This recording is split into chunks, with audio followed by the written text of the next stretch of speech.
नमस्कार, मेरा नाम आलोक है। आप लाइव स्ट्रीज देख रहे हैं। बिहार विधानमंडल का शीतकालीन सत्र अब समाप्त हुआ है। अब देखना यह है कि शिक्षकों की जो लंबे समय से मांग थी, उस पर बातें तो काफ़ी हुई हैं सदन के भीतर। कुछ ऐसी बड़ी मांगें थी जो लंबे समय से चाह रहे थे शिक्षक कि वो हो, मामला लंबित था, लेकिन अब उस मामले पर बात आगे बढ़ी है। शिक्षकों के लिए खुशखबरी भी है। हमारे साथ अरुण पांडे जी हैं, बिहार के वरिष्ठ पत्रकार हैं। सर, शिक्षकों की कई ऐसी मांगें थी जो पूरी हुई हैं। शिक्षकों के लिए खुशखबरी तो है। सदन में ये जो बातें निकल के देखिए आई, शिक्षा मंत्री ने रखी हैं। बिहार में कोई 75-76 हज़ार सरकारी स्कूल हैं जी। और 5.5 लाख शिक्षक हैं। अभी सरकार ने ही कहा है कि बिहार में 4 कैटेगरी के शिक्षक हैं। उसमें सर्वाधिक जो 15 साल 18 साल से काम कर रहे हैं नियोजित शिक्षक हैं।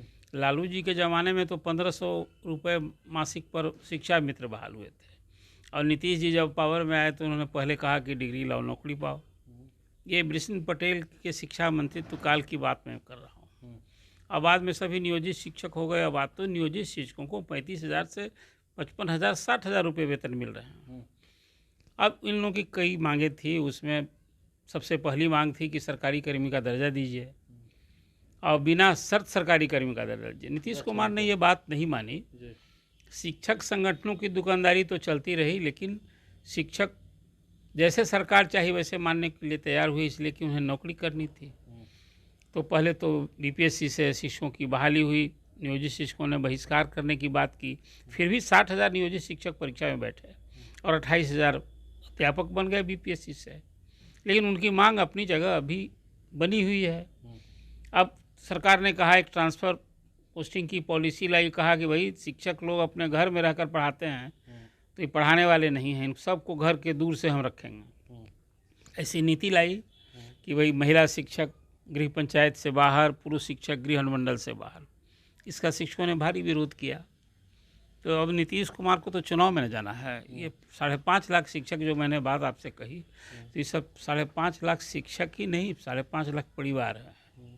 अब बताइए, शिक्षक सोसाइटी में एक शिक्षकों का जो रोल होता है, इलेक्शन में उनकी भूमिका होती है, तो साधना है शिक्षकों को। तो नीतीश कुमार ने असेंबली में घोषणा कर दी।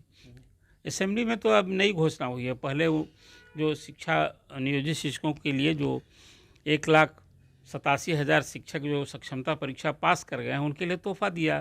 कहा कि भाई आप लोगों का ट्रांसफ़र फ़िलहाल नहीं होगा, आप लोग जहाँ पढ़ा रहे हैं वहीं विशेष शिक्षक बनिए और वहीं आपको सरकारी कर्मी का दर्जा मिल जाएगा। तो ये एक बड़ी मांग थी, जो ट्रांसफ़र से लोग परेशान दिख रहे थे। और शिक्षक के लिए जो ट्रांसफ़र पॉलिसी लाई गई, उसका जब विरोध हुआ तो सरकार ने कहा कि भाई इसको भी हम रद्द करते हैं। इस सदन से लेकर कोर्ट तक विरोध किया था शिक्षकों ने। लेकिन दूसरे ही दिन शिक्षक चाहते हैं ट्रांसफ़र। शिक्षकों ने इसके लिए लड़ाई लड़ी है कि भाई सरकारी कर्मचारी का जो ट्रांसफ़र होता है तो हमारे लिए भी लाई, हम जहाँ हैं वहीं पढ़े हैं। तो सरकार लाई एक ट्रांसफ़र पॉलिसी, लेकिन रास नहीं आई। तभी दूसरे ही दिन, पहला दिन ट्रांसफ़र पॉलिसी रद्द की गई, दूसरे दिन फिर एक ऑर्डर से कहा कि नहीं, जो विशेष समस्या से जूझ रहे शिक्षक हैं उनका हम ट्रांसफ़र करेंगे, आवेदन दें। 1 दिसंबर से, कल से ही 15 दिन आवेदन लिए जाएंगे। और 5 कैटेगरी शिक्षक हैं। उसमें कौन कौन है? जो असाध्य रोग से ग्रस्त हैं, जो गंभीर रोग से ग्रस्त हैं, जो विकलांग हैं, या पति पत्नी एक या दूर दराज में भी जिनकी पोस्टिंग हो गई है। देखिए, बीपीएससी से जो 2,17,000 शिक्षक नियुक्त हुए हैं तो नौकरी लेनी थी। सरकार ने जहाँ चाहा तो अधिसंख्य शिक्षक ग्रामीण क्षेत्र में, उसमें 25,000 गैर बिहारी हैं जो बाहर के लोग नौकरी पा लिए हैं। अब वो चाहते हैं कि कहीं शहर के समीप हो जाए, रोड की कनेक्टिविटी रहे। सब तो आखिर परिवार के लिए ना आदमी नौकरी करता है, ये सबको एक सुविधा चाहिए। और मेरी अपनी भी दृढ़ राय है कि देखिए, शिक्षकों को आप ये पढ़ाने, ये ब्रेन ड्रेन करने वाला काम है। आप शिक्षक को और डॉक्टर को दबाव में रख करके आप कोई थोड़े पढ़ाई कराइएगा और इलाज कराइएगा, तो उसकी सहूलियत का ध्यान देना होगा। तो अब नीतीश कुमार ने ये सारी सुविधाओं का ख्याल रखा है। और जैसा मैंने आपसे कहा कि अब चुनाव का साल है तो शिक्षकों को साधना भी है। कल विधान परिषद का ये शरतकालीन सत्र का अंतिम दिन था और परिषद में शिक्षा से जुड़े सारे मसले, सिर्फ शिक्षा विभाग पर चर्चा होनी थी। सुनील कुमार ने सभी विषयों पर बहुत सकारात्मक भूमिका दिखाई। उसमें एक सबसे बड़ी बात कल हो गई है कि वे नियोजित शिक्षक सेवा निरंतरता की मांग कर रहे हैं। तो कहा कि देखिए, ये लोग तो हैं गैर सरकारी, सब स्थानीय निकाय, पंचायत निकाय में बहाल हुए थे, तो सरकारी कर्मी का दर्जा अभी मिला नहीं है, कैसे हम देंगे। लेकिन फिर भी कहा कि नहीं, ये मांग जायज़ है। जो 17, 18, 15 साल से काम कर रहे हैं उनकी सेवा निरंतरता पर सरकार विचार करेगी। बड़ी मांग अब हाउस में ये एश्योरेंस हो गया है, तब तो पूरी करनी होगी। फिर महिला शिक्षकों के लिए भी कहा कि जो मातृत्व अवकाश मिलता है, अब उनको जब लौट कर आती हैं तो वेतन बकाया हो जाता है। एक तो कहा कि दिसंबर में ही सारा जिन मातृत्व अवकाश के बकाया वेतन का भुगतान होगा, और सरकार ऐसी व्यवस्था करेगी कि अवकाश के दौरान उनका वेतन नहीं रुके। ये तो हैरानी भी जताई और कहा कि बिल्कुल उचित मांग है। तो जितनी मांगें शिक्षकों को हुई, सब मांग पूरी करने के लिए भरोसा दिलाया, आश्वासन दिया। लेकिन एक सवाल है, अब मुख्यमंत्री ने तो घोषणा की पब्लिक मीटिंग में कि भाई अब ट्रांसफ़र नहीं होगा, आप लोग जहाँ हैं, लेकिन आदेश न चाहिए, इंतज़ार चाहिए। मुख्यमंत्री तो कभी घोषणा कर दिए थे हाउस में फरवरी में कि स्कूल होगा 10 से 4, हुआ क्या? पूरे साल बीत गए। नवंबर महीने में अभी जब सत्र शुरू होना था तो 9:30 से 4 का अभी एक ऑर्डर निकला है। अब फिर क्या शिक्षकों को लंबा इंतज़ार करना होगा? हालांकि सरकार शिक्षकों की सुविधा के ख्याल रखने के साथ पढ़ाई में भी सुधार के लिए ये तो बात कही गई है ना कि सक्षमता परीक्षा पहले चरण की, दूसरे चरण की हुई है। अभी 3 सक्षमता परीक्षा और होना है, तब और विशिष्ट शिक्षक चुने जाएंगे उसके बाद।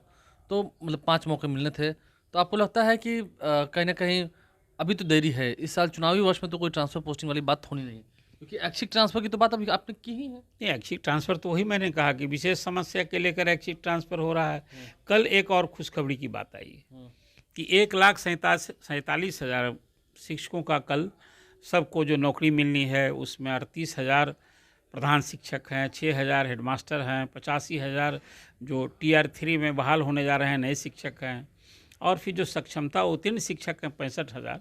टोटल 1,47,000 शिक्षकों के लिए उनकी काउंसलिंग का डेट अनाउंस हो गया है। 9 दिसंबर से काउंसलिंग होगी, स्कूल भी तय हो जाएंगे, और नए साल में फर्स्ट वीक में नए स्कूल में तो ये एक बड़ा बदलाव दिखेगा कि बिहार के प्रायः सभी स्कूलों में प्रधानाध्यापक का, इसलिए कि 1 to 5 में अभी हेडमास्टर है ही नहीं। तो जो 38,000 टीचर अभी प्रधान शिक्षक बहाल हो रहे हैं वो जाएंगे वहीं, और हेडमास्टर जो नव उत्क्रमित हाई स्कूल हैं, जो मिडिल स्कूल को हाई स्कूल बना दिया, वहाँ टीचर नहीं, हेडमास्टर नहीं, तो वो अभी हेडमास्टर सब जगह हो जाएगा। और कालांतर फिर जो प्राइमरी स्कूल में जो अभी प्रधान शिक्षक बनेंगे वो मिडिल स्कूल के हेडमास्टर बनेंगे। वो 8 साल के बाद ये स्थिति आएगी। लेकिन मिला जुला कर एक स्थिति में बदलाव तो है, शिक्षा में सुधार की दिशा में एक जो कदम उठा गए हैं, तो सुधार तो कम, बदलाव जरूर दिखेगा। हाँ, आपको लगता है कि ये साल जो है शिक्षकों के लिए काफ़ी अच्छा रहेगा, क्योंकि अभी खुशखबरी कुछ मिल रही है, कुछ और मामले जो हैं वो भी निपट जाएंगे? हाँ, हाँ, देखिए ये तो बात अब जिसको आप कह सकते वोटर्स हैं, देवता भी है ना वो तो। शिक्षकों के अच्छे दिन वाली जो बात है ना, के पाठक ने जो दर्द दिया, और ख़ास करके उसमें अब वो जो देखिए कि CL लेकर आए थे यहाँ धरना देने के लिए, सबका वेतन 10,000 ऐसे टीचर हैं जिनको वेतन रोक दिया है, वेतन काट दिया है। तो शिक्षा मंत्री ने कहा है कि नहीं, ये जो अनुशासनहीनता में मामला है वो अलग है, लेकिन ऐसे कोई स्वीकृत अवकाश पर आए हैं उनका वेतन कैसे रोका जा सकता है? सबको वेतन देंगे और दिसंबर में सारे मामले का निष्पादन करेंगे। दिसंबर महीना जो है वो शिक्षकों के लिए काफ़ी अच्छा होगा।